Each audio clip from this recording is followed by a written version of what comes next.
Welcome back to our YouTube channel NTBR. आज मैं लाया हूँ एक ऐसी स्ट्रेटजी जो कि आप फॉलिंग मार्केट में यूज़ कर सकते हैं और अच्छा प्रॉफिट बना सकते हैं। ये स्ट्रेटजी क्विक प्रॉफिट देगी। इसमें आपको 1 से 2 दिन में ही टारगेट या स्टॉप लॉस कुछ भी आपका अचीव हो जाएगा। अगर मैं इस स्ट्रेटजी की एक्यूरेसी की बात करूँ तो एक्यूरेसी इसमें 84 से 85% की एक्यूरेसी आ रही है और स्ट्रेटजी कमाल की है। इस स्ट्रेटजी में हम 2 इंडिकेटर्स का यूज़ करेंगे। मैं इस स्ट्रेटजी को वैसे काफ़ी टाइम से यूज़ कर रहा हूँ, लेकिन सिर्फ आपके लिए मैंने इस स्ट्रेटजी को एक बार और बैक टेस्ट किया है 2020 से आज के दिन तक पूरी बैक टेस्टिंग की, सारे ट्रेड्स देखे कहां पर कब क्या सिनेरियो बने और कैसे स्टॉप लॉस या टारगेट अचीव हुए। और आप यकीन नहीं करेंगे कि मुझे इस स्ट्रेटजी में 26 ट्रेड्स मिले हैं। एक स्टॉक की मैं बात कर रहा हूं जो कि रिलायंस है। रिलायंस में सिर्फ 26 ट्रेड्स मिले हैं, बाकी अलग स्टॉक्स की तो फिर कहने ही क्या है, बहुत ज़्यादा ट्रेड्स थे। लेकिन सिर्फ रिलायंस की अगर मैं बात करूं तो इसमें मुझे 26 ट्रेड्स मिले पिछले 4 सालों में। 26 ट्रेड्स में मेरे सिर्फ और सिर्फ 4 ट्रेड्स में स्टॉप लॉस हिट हुए, यानी कि पूरे 22 ट्रेड्स मेरे करेक्ट थे, जिससे इस स्ट्रेटजी की एक्यूरेसी आ रही है तकरीबन 84 से 85% तक की। कमाल की स्ट्रेटजी है। अभी चलते हैं चार्ट पर और देखेंगे कि इस स्ट्रेटजी के क्या रूल्स हैं। मैंने बैक टेस्टिंग की है, ये पूरी चार्ट पर मैंने एज इट इज़ रखी है, सारे ट्रेड्स को एक जगह रखा है। तो ये हैं हम रिलायंस के चार्ट पर, और 2 इंडिकेटर जो हमें यूज़ करना है उसमें पहला इंडिकेटर आ रहा है हमारा बोलिंजर बैंड। बोलिंजर बैंड की सेटिंग्स जो है वो डिफ़ॉल्ट रहेगी, सेटिंग आपके सामने है, आप चेक कर लिए। और साथ में RSI को यूज़ करना है। RSI में लेंथ जो है वो हमें 7 करना है। 14 नॉर्मली इसमें लेंथ होती है, लेकिन हमें 7 की RSI लेनी है। अब यहाँ पर रूल क्या रहेगा, सबसे पहला ट्रेड यहाँ पर आपके सामने है जो मैंने बैक टेस्टिंग में लिया था, और इस ट्रेड में 2 से 3 दिन में ही टारगेट अचीव हो गया था। तो पहले मैं बात करूँ इसके रूल्स की, तो पहले तो मार्केट में एक फॉल ट्रेंड होना चाहिए, यानी कि गिरावट आनी चाहिए, और गिरावट के बाद 7 की जो RSI है वो 30 से नीचे होना चाहिए, ठीक है। यानी कि RSI आप यहाँ पर देख सकते हैं 30 से नीचे है, फॉलिंग मार्केट है, और प्राइस जो है वो बोलिंजर बैंड के जो लोअर बैंड है उससे टच करता हुआ आ रहा हो, ठीक है। यहाँ पर टच कर रहा था। अब हमें वेट करना है ग्रीन कैंडल का। जैसे ही ग्रीन कैंडल फॉर्म होगी, जैसे हमारी यहाँ पर ग्रीन कैंडल फॉर्म हुई, तो ग्रीन कैंडल के हाई पर हमें एंट्री रखनी है, लो जो रहेगा वो स्टॉप लॉस रहेगा, ठीक है। और इसके बाद जो हमारा टारगेट रहेगा वो रहेगा 1:1 या 1:1.5 से 2 तक का आप टारगेट इसमें ले सकते हैं। अब इसमें ट्रेलिंग स्टॉप लॉस का भी ऑप्शन है, जिसमें आप लंबे जो प्रॉफिट्स हैं वो भी अर्न कर सकते हैं। और इस स्ट्रेटजी की एक ख़ास बात है कि इस स्ट्रेटजी ने, जब लॉकडाउन में मार्केट क्रैश हुई थी और रिलायंस का स्टॉक तकरीबन 900 से 800 रुपये आ गया था, हम पीछे चलते हैं और देखते हैं क्या सिनेरियो था उस टाइम। तो उस टाइम भी इस स्ट्रेटजी ने बाइंग पोजीशन हमें दिखाई थी और बाइंग के सिग्नल्स हमें दिए थे। यहाँ पर आप देख सकते हैं ये वही करेक्शन है, लॉकडाउन वाला करेक्शन है, और यहाँ पर ये एंट्री बनी थी इस स्ट्रेटजी में। इसके बाद हम देखेंगे स्टॉप लॉस जहाँ पर हिट हुए हैं वो ट्रेड्स देख लेंगे। ये फॉल था लॉकडाउन में, जो क्राइसिस आया था मार्केट में, और RSI आप देख सकते हैं ये 30 से नीचे ही ट्रेड कर रही थी।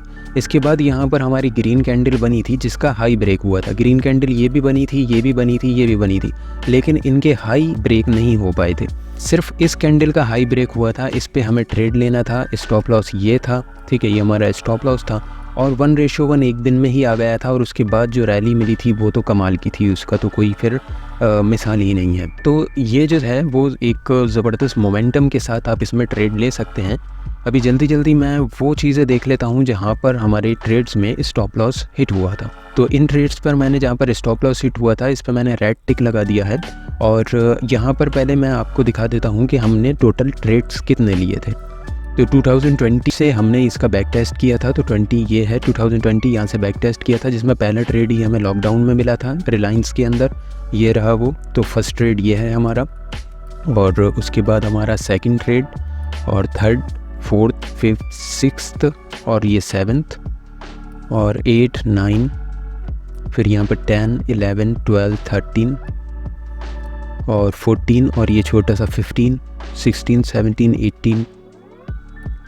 18, 19 और 20, 21, 22, 23, 24, 25, 26, ये पूरे 26 ट्रेड्स मिले थे। तो 26 ट्रेड्स में जो जहाँ पर स्टॉप लॉस हिट हुआ है उस पर मैंने रेड टिक लगा दिए थे। तो 1, 2, 3, और यहाँ पर आ रहा है एक हमारा चौथा ये वाला, ठीक है। तो ये 4 ही स्टॉप लॉस सिर्फ हमारे हिट हुए हैं 26 ट्रेड्स में, तो एक्यूरेसी कमाल की है। अब कुछ सिनेरियोज़ देख लेते हैं जहाँ पर स्टॉप लॉस हिट हुए थे। देखिए सबसे पहले तो यहाँ पर एक ये बहुत बड़ी कैंडल थी जिस पर हमने ट्रेड लिया था, जिसकी वजह से टारगेट बहुत ज़्यादा बड़ा होता जा रहा है।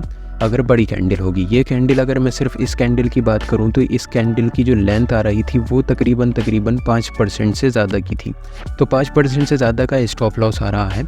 तो ऐसी बड़ी कैंडल्स पर आपको ट्रेड नहीं लेना है, इसमें स्टॉप लॉस हिट होने के चांसेस ज़्यादा हो जाते हैं। और दूसरे जो हमारे ट्रेड्स हैं, इसमें दूसरे ट्रेड्स एक बार और देख लेते हैं जिसमें स्टॉप लॉस हिट हुआ था। तो ये 3 ट्रेड्स हैं जिसमें स्टॉप लॉस हिट हुआ था और तीनों में लगातार स्टॉप लॉस हिट हुआ है। जिनको जो है वो स्ट्रेटजी के बारे में ज़्यादा इन्फॉर्मेशन नहीं होती है, जिनका कॉन्फिडेंस स्ट्रेटजी पर नहीं होता है, वो लोग क्या करते हैं कि ऐसे सिनेरियो में जहाँ पर एक के बाद एक 3 स्टॉप लॉस हिट हो जाएं, वो मार्केट से निकल जाते हैं कि ये भाई स्ट्रेटजी बिल्कुल बेकार है और कुछ काम की नहीं है। लेकिन इन 3 स्टॉप लॉस के बाद जो लगातार फिर हमारे टारगेट्स अचीव हुए हैं, लगातार टारगेट्स अचीव हुए हैं, उसकी तो फिर बात ही क्या करें। इस वजह से मैं कहता हूँ कि स्ट्रेटजी पे पूरा माइंडसेट बनाइए, पकड़ बनाइए, कॉन्फिडेंस जब आ जाए उसके बाद काम कीजिए, ताकि आपको पता हो कि कब स्ट्रेटजी कितने स्टॉप लॉसेस हिट कर सकती है और उसके बाद फिर कितने टारगेट हिट हो सकते हैं। तो यहाँ पर पहले हम देख लेते हैं कि सिनेरियोस क्या थे जो स्टॉप लॉस हिट हुआ था। एक तो बहुत बड़ा और लंबा फॉल था, इसमें हमने जो ट्रेड लिए थे वो तो ठीक थे, यहाँ पर उसमें तो कोई प्रॉब्लम नहीं लग रही है। तो जो भी कॉन्सेप्ट है इस स्ट्रेटजी का, जो रूल्स हैं, उन रूल्स के हिसाब से ही ट्रेड लिया था। फॉल था स्टॉक में, लोअर बोलिंजर बैंड को प्राइस टच कर रहा था और RSI भी 30 के नीचे इस जगह पर आ गई थी। तो यहाँ से हमारी तरफ से वैसे कोई प्रॉब्लम नहीं आई थी, प्रॉपर रूल्स के हिसाब से ही ट्रेड लिया था। अब क्या होता है कि हर स्ट्रेटजी 100% वर्क नहीं करती है, तो इसलिए 3-4 स्टॉप लॉस अगर हिट हो रहे हैं तो कोई दिक्कत वाली बात नहीं है। लगातार हुए हैं, मार्केट का सिनेरियो अलग थे, स्ट्रेटजी के फेवर में नहीं थे, तो इस वजह से स्टॉप लॉसेस हिट हुए, कोई दिक्कत वाली बात नहीं है। और यहाँ पर भी हमारा स्टॉप लॉस हिट हुआ था। ये हमारा ट्रेड बन रहा है, एक बार मैं आपको जूम करके दिखा देता हूँ। ये इस जगह पर हमारा ट्रेड बना है, एंट्री हुई है, ये ग्रीन कैंडल जो बनी थी, तो इसमें इसका हाई ब्रेक किया, एंट्री हुई और उसके बाद सीधा डायरेक्ट एक फॉल आया और स्टॉप लॉस हिट हो गया। स्टॉप लॉस हिट होते ही फिर इसमें अपसाइड मोमेंटम आया और टारगेट तक भी पहुंचा स्टॉप, लेकिन पहले इसने स्टॉप लॉस एक जो कहते हैं स्टॉप लॉस हंटिंग वाली सिनेरियो जो होते हैं ना, वो बन गए थे इसमें। तो उससे कोई दिक्कत नहीं है, 1-2 स्टॉप लॉस अगर हिट हो रहे हैं कोई परेशानी वाली बात नहीं है। इसमें भी सेम सिनेरियो था, कोई बहुत बड़ा फॉल नहीं आया, बस स्टॉप लॉस हिट हुआ और फिर टारगेट भी अचीव हुआ। यहाँ पर आप देख सकते हैं क्विक प्रॉफिट्स थे, क्विक जो है वो छोटे छोटे मोमेंटम थे जिसमें इस स्ट्रेटजी में कैप्चर किए और एक दिन में ही आपके टारगेट्स अचीव हो गए। इसमें जैसे जिस दिन एंट्री बनी उसी दिन टारगेट अचीव हुआ, इसमें भी जिस दिन एंट्री बनी उसी दिन टारगेट अचीव हुआ। अच्छा, जो ट्रेलिंग स्टॉप लॉस की जो मैं बात कर रहा हूँ, तो ट्रेलिंग स्टॉप लॉस एक और बहुत बड़ा कॉन्सेप्ट है। इसमें वीडियो थोड़ी सी लंबी हो सकती है, तो ट्रेलिंग स्टॉप लॉस के लिए मैं सोच रहा हूँ कि अलग से एक वीडियो बना दूँ। तो आप सब लोग अगर इंटरेस्ट दिखा रहे हैं इस स्ट्रेटजी में, तो मुझे तकरीबन ज़्यादा नहीं 50 कमेंट्स कर दिए कि भाई ट्रेलिंग स्टॉप लॉस की भी स्ट्रेटजी बताइए। इस तरीके से बस 50 कमेंट्स मुझे चाहिए, वो कर दिए, मैं समझ जाऊँगा कि लोग जो हैं वो इंटरेस्टेड हैं, तो मैं उसके लिए फिर एक दूसरी वीडियो बनाऊँगा ज़रूर। ठीक है, तो ये स्ट्रेटजी आप पहले बैक टेस्ट कीजिएगा, इस पे एक कॉन्सेप्ट पूरा अपनी जो साइकोलॉजी है उसको बिल्ड करिए, इस पे अपना कॉन्फिडेंस बिल्ड करिए। अगर आपको लगे कि हाँ प्रॉफिट बना रही है, स्ट्रेटजी में दम है, तो आप इसमें काम कर सकते हैं। तो एक दिन में ही टारगेट आपके अचीव हो जाएंगे। ट्रेलिंग स्टॉप लॉस का नेक्स्ट वीडियो में कॉन्सेप्ट देखते हैं। वीडियो कैसी लगी ज़रूर कमेंट करके बताइएगा। और ये जो मेरी पूरी प्लेलिस्ट है इसको भी चेक कर लिए, काफ़ी सारी स्ट्रेटजीज़ हैं जो मैंने इसमें बताई हैं। कोई भी डाउट हो तो कमेंट में पूछ लीजिएगा। मिलते हैं नेक्स्ट वीडियो में। Thanks for watching.